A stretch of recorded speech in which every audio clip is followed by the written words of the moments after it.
شايفة الأكاديمية فين بعد 5 سنين؟ في ناس بيقول أنا عايزة أتوسع، عايزة أفتح كام فرع، عايزة مثلا استضفت ناس هنا قبل كده اتكلموا إن هم عايزين يفتحوا بره. فأنتي شايفة فين الأكاديمية بعد 5 سنين؟ حابة مستقبلها هو يبقى عامل إزاي؟ لا، انا دلوقتي مركزه ان هو افتح كذا فرع جوه مصر، أوكي.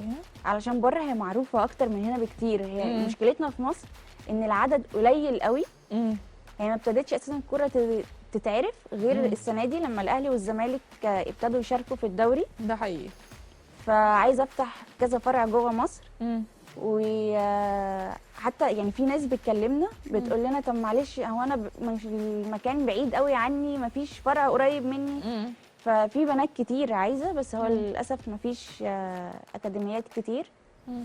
فان شاء الله يبقى في فروع، إن شاء الله. وفي فريق ان شاء الله يكون خاص بينا، هنأهل البنات اللي معانا ومنهم هناخد منهم للفريق. خبر حلو جدا.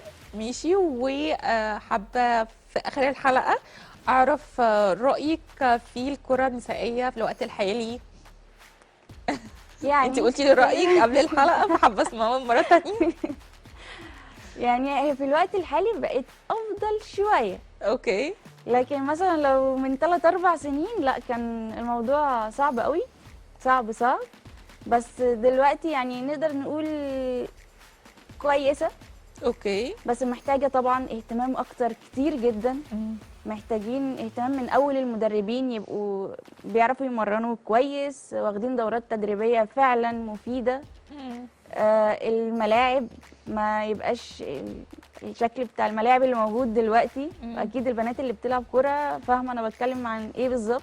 اه. وبعدين يبقى في جهاز للفرقه، علشان احنا عندنا مشكله كبيره جدا ان في فرق ما عندهاش حتى دكتور، ولا عندها مدرب خاص بالاعداد البدني.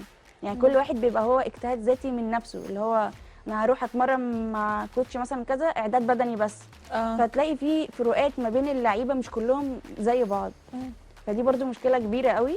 بس اتمنى ان اللي حصل السنه دي يكون بدايه من السنين اللي جايه ان شاء الله، يبقى التطور احسن من كده، ويبدا يبقى فيه اهتمام، وتتذاع الماتشات كلها، مش ماتشات الاهلي والزمالك بس يعني. ده حقيقي. ان شاء الله. وكمان حابه اسالك، شايفه ان في دعم من المجتمع للكره النسائيه في الوقت الحالي؟ لا، محتاجين نبقى عندنا ثقافة ان البنت تقدر تلعب عادي. مم. لان دلوقتي في تريقة كتير قوي على البنات اللي بتلعب، مم. ودي حاجة مش حلوة. يعني انت ما ترضاش على اي حد يخصك. مم. فلا، حاسة ان احنا محتاجين نبقى متفتحين اكتر، مم. ونقدر نفهم ان اللعبة دي تلعبها بنات، تلعبها ولاد.